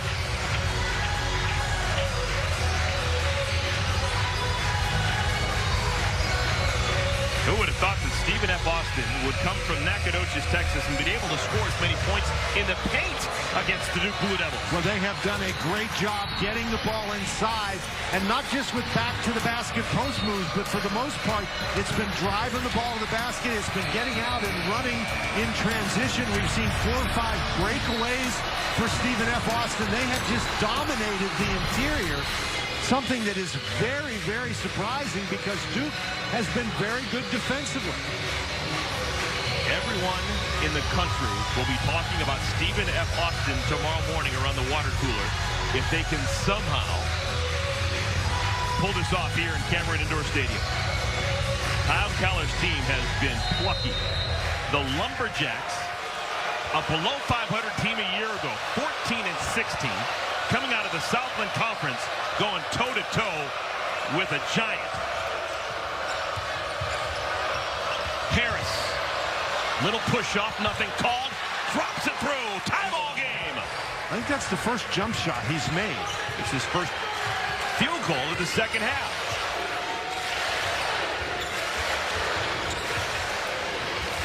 Mill has been switched off of Carey. It's now Bain, and Bain fouls Carey. Foul number 5 on Bain. Well, that's a situation. Bain is just fighting him. And if you're going to be that physical, you got to be closer to the basket. Carey was up the lane. See, once Carey gets there, you just have to stop pushing him. I mean, that's an easy call for the official. There are now 4 Lumberjacks with 4 fouls. Como, Kensmill, Daniels, and Bain. And Hart's just a whisker away. Well, but what all those fouls means is they sent Duke to the free throw line, and Duke has shot free throws very poorly, particularly in the second half. 1-point game. Harris, and a foul called on Jones. They got tangled up. Duke is saying that an elbow was thrown, but the foul called on Trey Jones.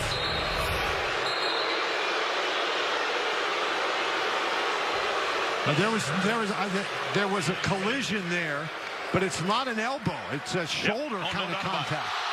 Oh, that's some theatrics there for Trey Jones. That was some clear theatrics. Well, that actually looked to me like that could have been a cylinder play. You know, you can't get up in the guy's space. Well, we've got a full timeout, and the officials are going to talk things over and look at some video. He's got his hand on him right there. Jones got him. Now, Jones actually makes the contact. All right, we'll have resolution when we come back. Timeout on the floor. Duke leading, but only by 1.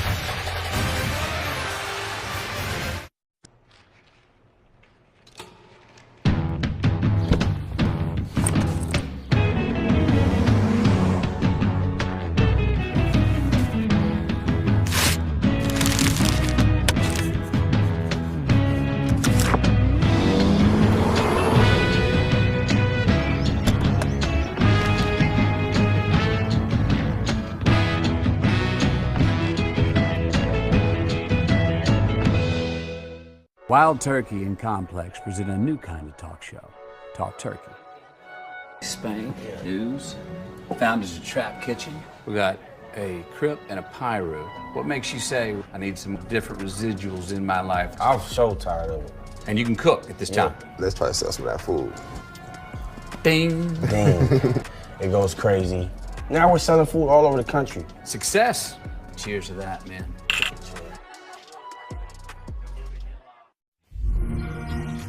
What are we playing? The Outer Worlds. Oh, shrink 'em. Smaller. Shrink rag.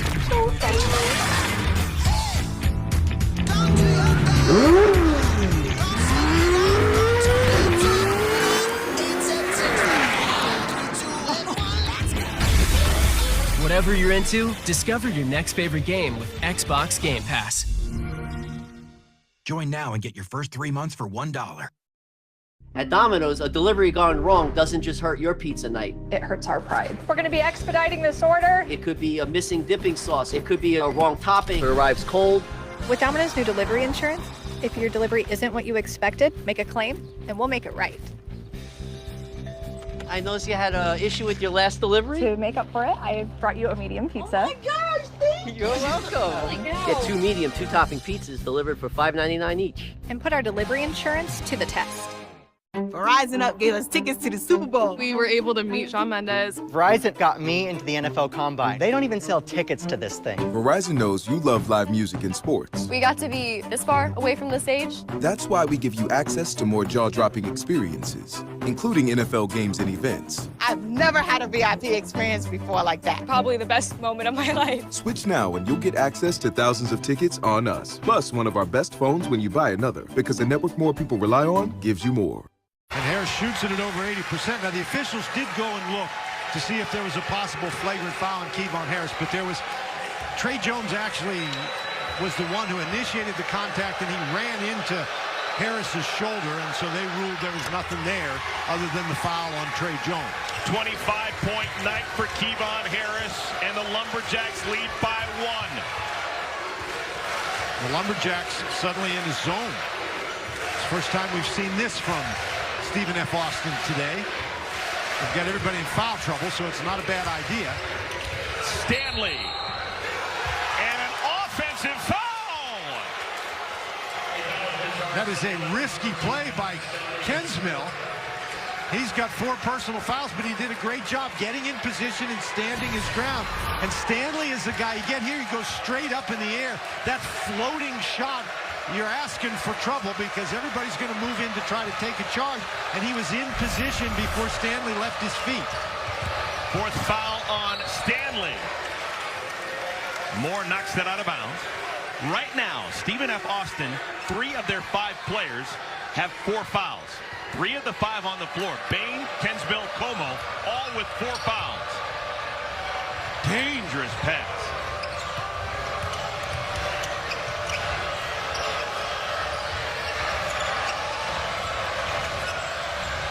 Bain. Oh, what a shot! Nathan Bain, shot of the night. Again, another basket scored in the lane. They are getting so close to the basket with these shots. We're going to find out something tonight about this young Duke Blue Devil team. What do they have? They had a 15-point lead back in the first half. It's long gone. Carey. Score it and a foul.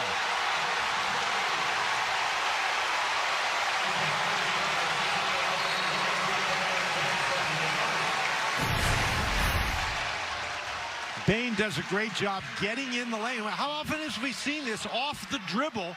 Duke just having a tough time keeping him out of the lane. And then down on the other end, Carey wide open, uses his body very effectively, a very nice pass. And that's a place I think Duke can go because there's foul trouble and lack of size in there for Stephen F. Austin. Carey continues to be haunted at the free throw line. Well, the Blue Devils as a team have been haunted in this second half. Lead in the ball for the Lumberjacks. Blue Devils need a defensive stop here. Harris draws a crowd.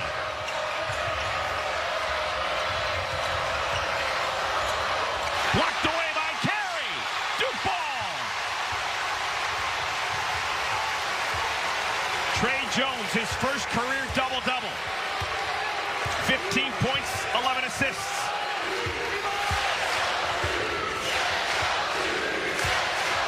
$2:20 to play. Stanley, you betcha!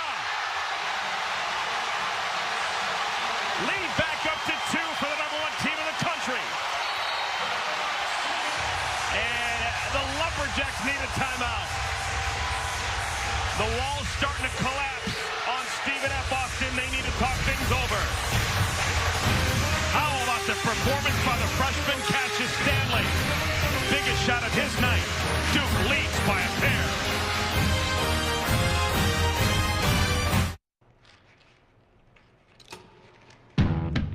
Trying to pull off an upset of epic proportions. They're now down by 2 with 2:10 left. Well, a great response by the Duke Blue Devils. We're wondering how are they going to respond. Well, Carey gets a blocked shot on one end, and then he makes such a target on the inside. The defense collapses on him, and that leaves Cassius Stanley wide open. That young man didn't hesitate at all. He just rises up and knocks down a big 3. Lumberjacks have the ball. Johnson inbounds to Harris. It's been his night. 25 points for the senior. Duke showing his own defense.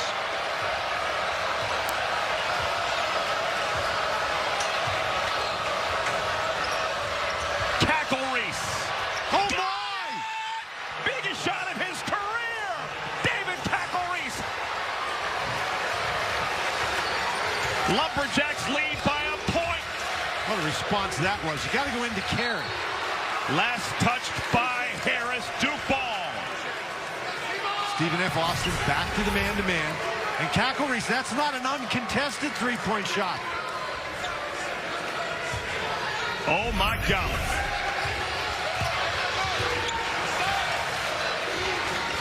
Duke having to climb the mountain once again. Down by a point. That's great pressure on the ball by Cackle-Reese. Freshman Moore. Extra pass, Jones. And Jones runs it down. Shot clock resets to 20.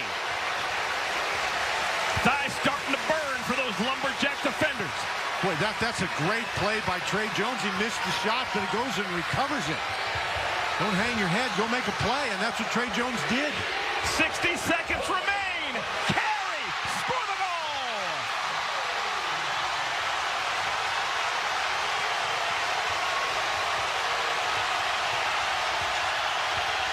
Lumberjacks ask and receive timeout.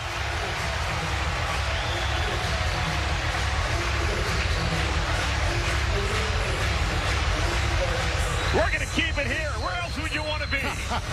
This is some pass by White. It is a perfect pass. There's no defensive help back there because all the Duke Blue Devils were around the three-point line. Carey all alone on the inside, but this play does not work unless the pass is perfect just over the fingertips of Kinsmill. Side, we saw Cassius Stanley hit a big 3. Matthew Hurt is in the game. He's been a very capable three-point shooter. So I think your first look is inside to Carey, and then depending upon how the defense reacts, you find the open player. Blue Devils, I think, confident anybody out there to shoot the ball. We talked before the game about how many scorers they have. Well, that theory is going to be put to the test right now. 4 freshmen and a sophomore on the floor for Duke. The sophomore Jones has the ball. Game clock goes below 30. And a foul is called. On who? On Johnson. It's called on Johnson. Well, because of the double bonus, we'll have free throws. And it's going to be Trey Jones shooting a pair.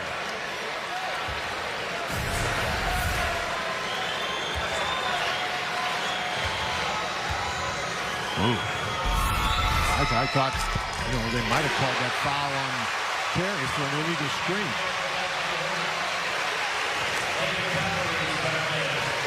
White comes back in for Duke. Change for Stephen F. Austin. Cackle-Reese comes back in for Johnson. Now Johnson is the guy who drives the ball to the basket. Cackle-Reese is the guy we saw rise up and make a 3 just moments ago. All right, no timeout for Stephen F. Austin. No timeout. They're down by 2.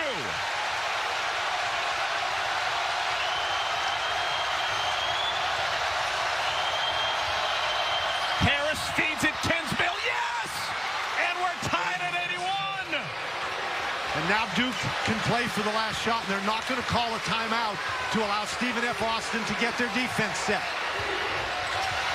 Jones, walled off, tough shot. Carey had it, Kensmill can't save it. It goes right to Stanley! Oh, wow! And we've got overtime! Oh, my goodness! Overtime in Durham, North Carolina. That final scrum sort of is the game in capsule. That's the way each of these teams have gone after one another. Surrounded by Duke Blue Devils, they're preventing Kevon Harris from getting to the basket, but he has done a nice job getting the ball to open players when that has occurred.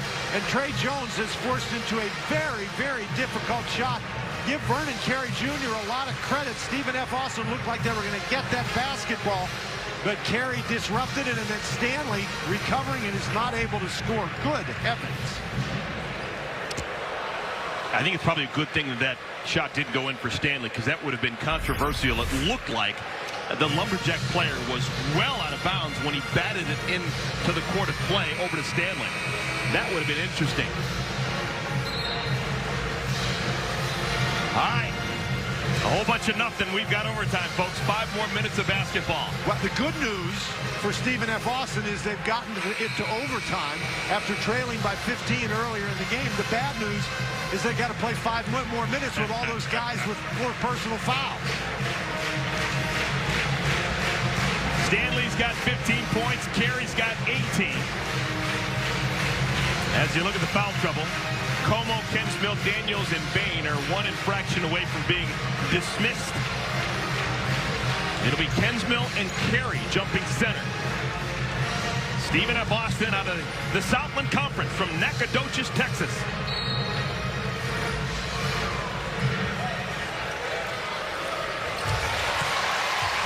Number 1 team in the country starts with the ball.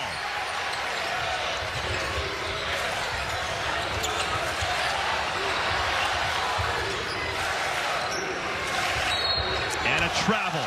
Cassius Stanley gives it right back over to Stephen F. Austin. We talked before the game about the pressure defense that Duke has played throughout the season. Well, we've seen some great pressure defense from Stephen F. Austin tonight. A below 500 team in conference play a year ago were the Lumberjacks of Stephen F. Austin. This is a program, though, with history. 5 times they've made it to the NCAA tournament, including just 2 years ago into the watchful eye of Kyle Keller. I have been very impressed, particularly in this second half, with the way Kevon Harris has been able to play under control. When the defense comes at him, he's not running people over, and he's finding open players. Kensmill. Roddy Ware. Offensive rebound, Kensmill.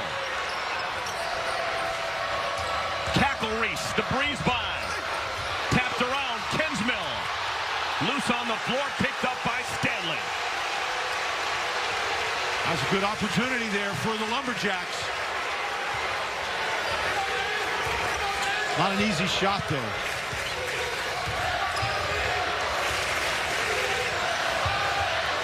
More directing traffic.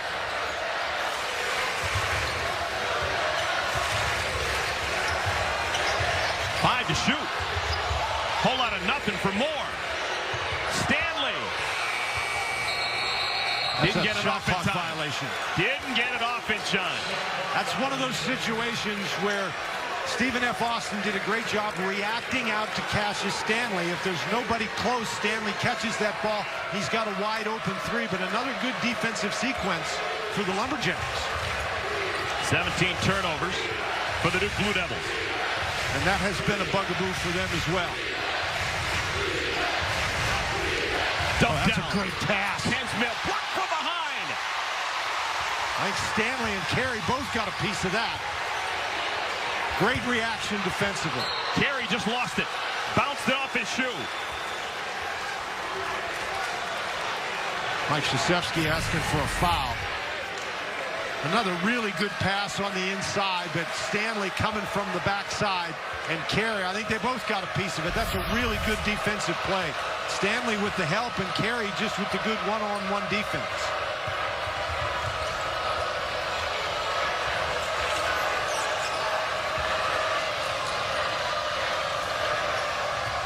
Kensmill wants it on the block. The ball is kicked. Shot clock will reset to 20.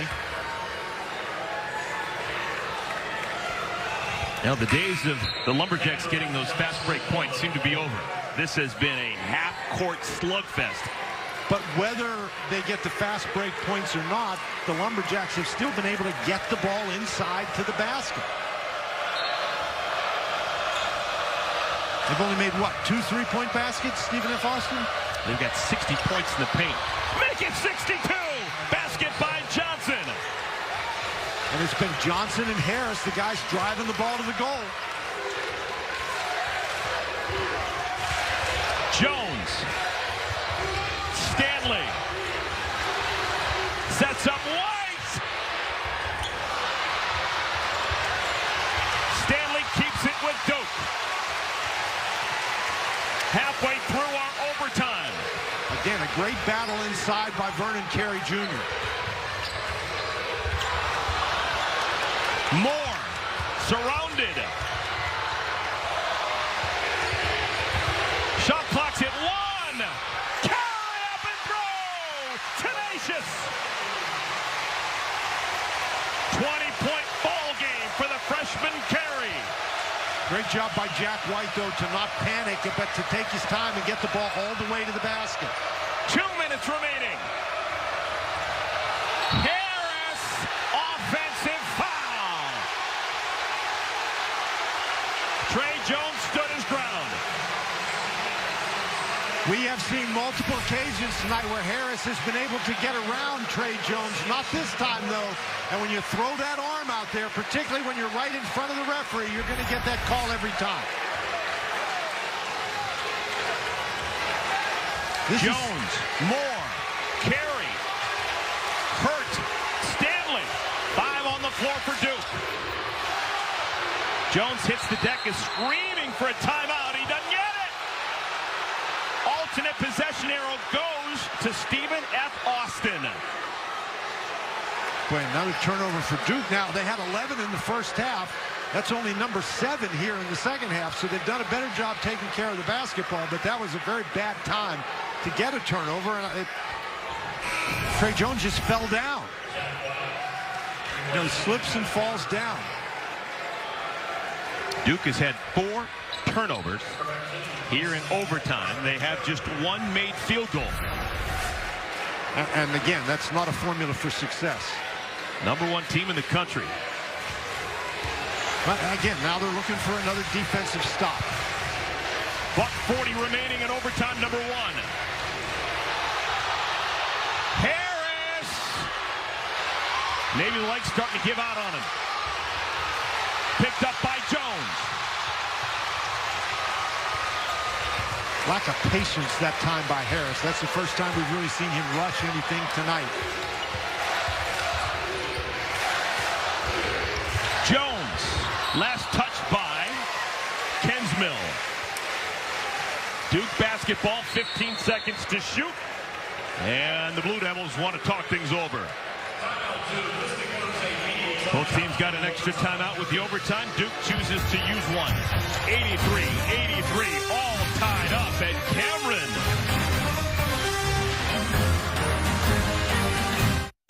Do you recall not long ago we would walk on the side? All tied at 83. 73 seconds remaining in our overtime. Dan Bonner, take me inside that huddle.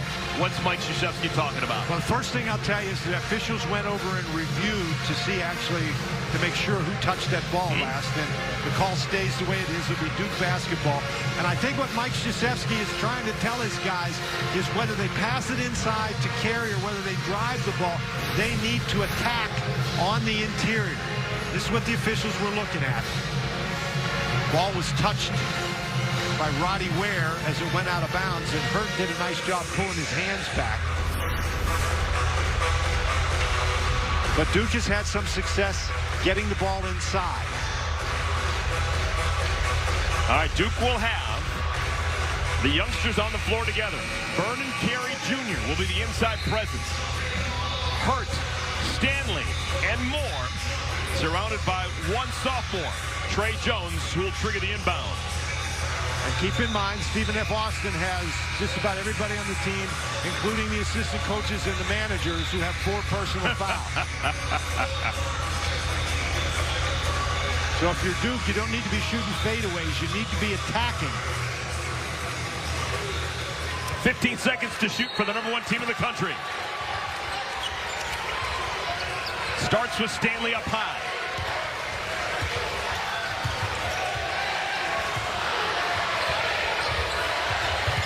Jones looking for help. Stanley has to explode into a jumper. The misfire. And we've got a shot clock violation for the second time in OT. Another really good defensive stand by Stephen F. Austin. 21 turnovers. And what's that, 5 now in the overtime? That's right. Nathan Bain. Johnson. And keep in mind, Johnson is a guy who we've seen drive the ball to the basket and score. Kensmill, Ware, and Harris rounding out the 5. There he goes again. Blocked by Hurt. Loose. Picked up by White. Difference, game clock and shot clock is 10 seconds. Duke has a timeout if they want to use it. Big defensive stop. Now Stephen F. Austin is looking for one.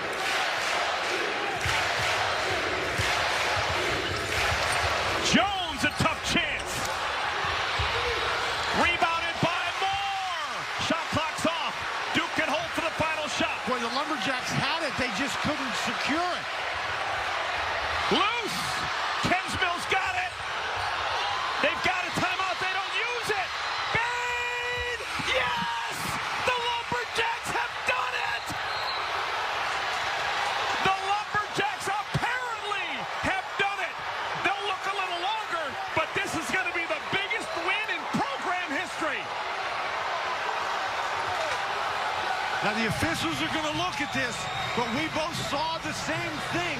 What a great play to not, you know, you see most guys pull up and try to shoot a jump shot. But this is Bain. He's looking up at the clock. Is the ball out of his hand when that clock goes to 0? Oh my goodness, yes! it is. Nathan Bain, this is your life. Wow! Well, folks, did you expect this on a Tuesday night in Durham? How about that? No, I did not expect that. Wow! The Stephen F. Austin Lumberjacks roll into Durham, North Carolina, and they slay Goliath. The #1 team in the country has a loss for the first time on the season. The ball bouncing around. Stephen F. Austin comes up with it, and again, a scrappy defensive play. Hurt can't handle the ball. Kensmill gets down and grabs it. And then here's Bain. He comes, there could have been a foul there, but Bain, he's taking his time. He knows how much time he's got. Shoots the layup, doesn't pull up and shoot the jumper. That's great discipline. Wow, what a finish. Stephen F. Austin actually had a timeout. They didn't use it. They let Bain run the floor, and the senior with an intrinsic sense of time is able to make the shot just absolutely incredible. Can't imagine a bigger win for the Stephen F. Austin Lumberjacks.